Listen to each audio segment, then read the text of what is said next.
देश व प्रदेश के समस्त आउटसोर्स कर्मी साथियों का स्वागत अभिनंदन आपके अपने YouTube channel MKS teaching point में। निदेशालय महिला कल्याण उत्तर प्रदेश की ओर से एक महत्वपूर्ण आदेश जो है जारी हुआ है निदेशक का। आइए इस आदेश का विस्तृत निष्कर्ष जानते हैं। विषय है प्रदेश के शासकीय विभागों एवं उसके अधीनस्थ सेवाओं में वस्तु या सेवाओं या मैन पावर के क्रय के लिए भारत सरकार द्वारा विकसित गवर्नमेंट ई मार्केट प्लेस यानी जेम की व्यवस्था लागू किए जाने हेतु समेकित दिशा निर्देश के संबंध में। उपरोक्त विषय के संदर्भ में उत्तर प्रदेश शासन के सूक्ष्म लघु एवं उद्यम अनुभाग 2 के पत्रांक संख्या दिनांक 26 नवंबर 2024 का संदर्भ ग्रहण करें, जिसके द्वारा वस्तु या सेवाओं या आउटसोर्सिंग या मैन पावर के क्रय के लिए भारत सरकार द्वारा विकसित government e market place GeM की व्यवस्था लागू किए जाने के दिशा निर्देश जारी किए गए हैं। प्रश्नगत प्रकरण के संदर्भ में आप सभी को निर्देशित किया जाता है कि वस्तु या सेवाओं या आउटसोर्सिंग या मैन पावर के क्रय हेतु शासन द्वारा जारी निर्देशों का अनुपालन करते हुए शासन के उक्त पत्र दिनांक 26 नवंबर 2024 के बिंदु संख्या 35 से 37 में ईपीएफ, ईएसआई, जीएसटी कटौतियों की गणना के संबंध में फार्मूला सहित वर्णित किया गया है। उक्त के अतिरिक्त निदेशालय स्तर पर होने वाली बैठकों में भी समय समय पर उपरोक्त निर्देशों का अनुपालन कराए जाने हेतु आपको संज्ञानित कराया जाता रहा है। तदनुसार शासन द्वारा जारी निर्देशों यानी बिंदु संख्या 35 से 37 में उल्लिखित का कड़ाई के साथ अनुपालन सुनिश्चित किया जाए, अन्यथा की स्थिति में आप स्वयं जो है जिम्मेदार होंगे। यह निदेशक का महत्वपूर्ण जो है आदेश सभी जिला प्रोबेशन अधिकारियों के लिए जारी हुआ है। अब आइए जान लेते हैं बहुत ही महत्वपूर्ण जो ये शासनादेश है और जिन बिंदुओं का उल्लेख किया गया है उनके बारे में। वो शासनादेश आप सभी के समक्ष है। यहाँ पर देख सकते हैं स्पष्ट तौर पर मुख्य सचिव का जो ये महत्वपूर्ण आदेश है, ये समस्त अपर मुख्य सचिव, प्रमुख सचिव, सचिव उत्तर प्रदेश शासन, आयुक्त एवं निदेशक उद्योग एवं उद्यम प्रोत्साहन उत्तर प्रदेश, समस्त विभागाध्यक्ष, समस्त मंडलायुक्त और समस्त जिलाधिकारियों के लिए जो है 26 नवंबर 2024 को जो है जारी किया गया है। विषय भी आप यहाँ पर देख सकते हैं। प्रदेश के शासकीय विभागों एवं उनके अधीनस्थ संस्थाओं में वस्तु या सेवाओं या आउटसोर्सिंग या मैन पावर के क्रय के लिए भारत सरकार द्वारा विकसित गवर्नमेंट ई मार्केट प्लेस यानी जेम की व्यवस्था लागू किए जाने हेतु समेकित दिशा निर्देश के संबंध में। तो आप यहाँ पर देख सकते हैं जिन बिंदुओं का उल्लेख किया गया है उनका निष्कर्ष जानेंगे। जैसा कि आप यहाँ पर देखेंगे वस्तु, सेवा या मैन पावर सेवा खरीद हेतु अन्य दिशा निर्देश क्या है, आइए निष्कर्ष जानते हैं। किसी भी विभाग द्वारा किसी गुणवत्तापूर्ण सेवा के लिए कार्मिकों की शैक्षणिक एवं अन्य अर्हताओं का निर्धारण संबंधित विभाग द्वारा किया जाएगा तथा कार्मिकों को कितना मानदेय देय होगा इसका निर्णय संबंधित विभाग विभिन्न सुसंगत वित्तीय नियमों के अनुरूप एवं श्रम विभाग के नियमित वेजेस तथा बोनस यह देय के अनुसार करेगा।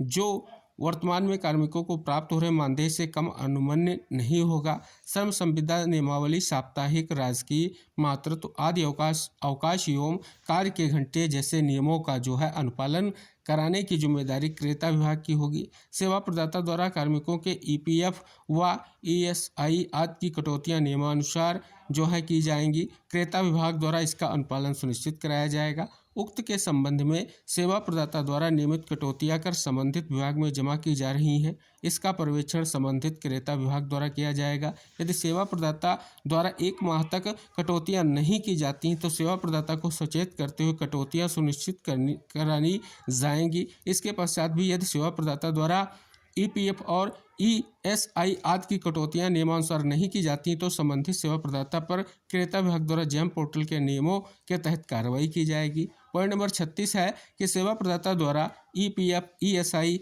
व जीएसटी आदि की कटौती प्रश्नगत जेम क्रय आदेश तथा सर्विस लेवल एग्रीमेंट के अनुसार की जाएगी एवं क्रेता विभाग द्वारा इसका अनुपालन सुनिश्चित कराया जाएगा।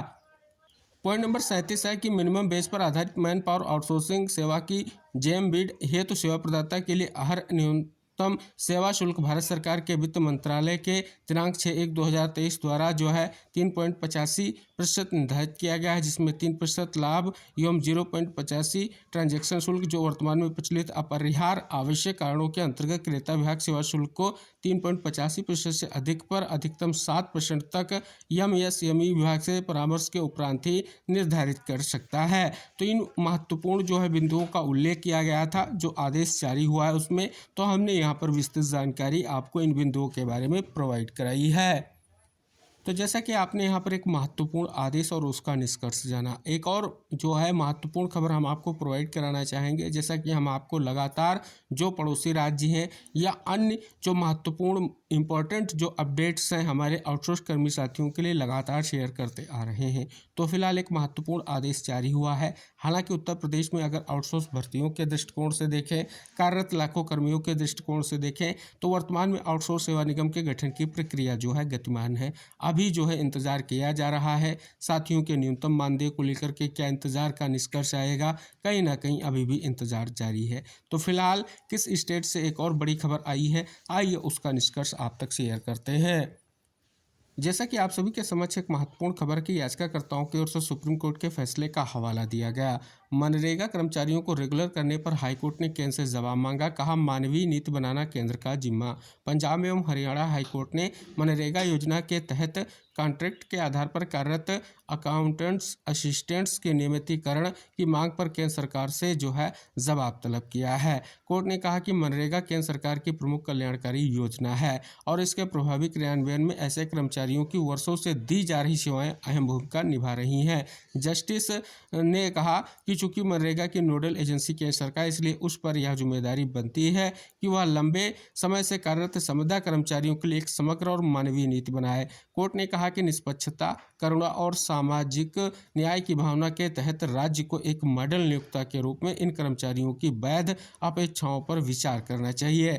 याचिकाकर्ताओं ने कोर्ट को बताया कि उनकी नियुक्ति पूरी तरह पारदर्शी चयन प्रक्रिया के तहत हुई थी, वह आवश्यक योग्यता रखते हैं और पिछले 1 दशक से अधिक समय से स्वीकृत पदों पर लगातार सेवाएं दे रहे हैं। इसके बावजूद उन्हें नियमित नहीं किया गया, जो संविधान के अनुच्छेद जो है 14 और 16 का उल्लंघन है। याचिकाकर्ताओं की ओर से सुप्रीम कोर्ट के फैसले का हवाला देते हुए कहा गया कि इस फैसले में शीर्ष अदालत ने साफ कहा है कि स्वीकृत पदों पर लंबे समय तक काम करने वाले संविदा कर्मचारियों के नियमितीकरण पर विचार किया जाना चाहिए। और साथ ही हाईकोर्ट ने भी माना अनिश्चितता में जी रहे कर्मचारी। हाईकोर्ट ने माना कि नियमितीकरण को लेकर स्पष्ट नीति न होने के कारण मनरेगा कर्मी लंबे समय से असुरक्षा और अनिश्चितता की स्थिति में है। कोर्ट ने कहा कि सुप्रीम कोर्ट भी स्पष्ट कर चुका है कि लंबी और निरंतर सेवा, बार बार सेवा विस्तार और नियमित कर्मचारियों जैसा ही काम करने वाले कर्मचारियों के साथ समान व्यवहार होना चाहिए। मामले की गंभीरता को देखते हुए हाईकोर्ट ने नोटिस जारी किया और केंद्र सरकार की ओर से पेश अतिरिक्त सॉलिसिटर जनरल को निर्देश दिया कि मनरेगा के तहत कार्यरत संविदा कर्मचारियों के नियमितीकरण पर केंद्र का पक्ष स्पष्ट करते हुए हलफनामा जो है दाखिल करें। तो एक और महत्वपूर्ण कोर्ट का आदेश जारी हुआ है और सीधे केंद्र सरकार को आदेश जारी किया गया है, नोटिस भी जारी हुआ है। उम्मीद है कि कहीं ना कहीं स्पष्ट तौर पर जो विभिन्न विभागों के हमारे कार्यरत साथी हैं, चाहे आपके उत्तर प्रदेश में विभिन्न विभागों के कार्यरत साथी हों या अन्य स्टेट के हों, सभी के लिए एक जल्द निष्कर्ष स्पष्ट हुआ। हालांकि जैसा कि आप देख रहे हैं माननीय सुप्रीम कोर्ट का ऑलरेडी जो है आदेश है, उस आदेश को लेकर के आप देख रहे हैं एक विशेष निष्कर्ष यहाँ पर भी स्पष्ट हो रहा है। तो ये थी कुछ महत्वपूर्ण खबरें जो आप के लिए इंपॉर्टेंट थी और इस वीडियो के माध्यम से हमने विस्तृत जानकारी शेयर की है। उम्मीद करेंगे इस वीडियो को आप जरूर शेयर करेंगे।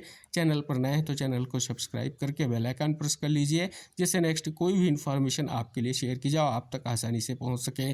सभी किसी भी स्टेट के हमारे आउटसोर्स कर्मी साथी हो चैनल से जरूर जुड़ें। सभी राज्यों की महत्वपूर्ण इन्फॉर्मेशन सबसे पहले आपको वीडियो के माध्यम से शेयर की जाएंगी। तो मिलते हैं नेक्स्ट अपडेट के साथ नेक्स्ट वीडियो में, तब तक के लिए टेक केयर, बाय बाय साथियों।